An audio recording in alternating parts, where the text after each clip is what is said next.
If you want to improve the editorial workflow for your content authors, you may want to reorder how the fields are displayed in the entry editor. You reorder the fields by editing the content type, and there are 3 ways to do it. Here we are in the content type builder, and I have the blank content type open, and I can move the product name field by clicking and dragging and dropping. This is the most common way to reorder fields.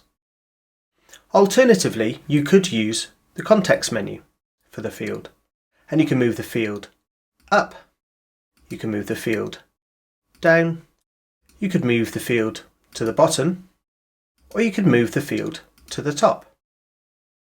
There is another way by using keyboard shortcuts. With the list focused, you can navigate through the list using the arrow keys to find the item that you want. And when you want to reorder that item, press the Alt key and use either the up arrow key or the down arrow key to reorder the item. So there we are, 3 different ways of reordering fields in a content type, using drag and drop, using the Actions menu, or alternatively using the keyboard shortcuts.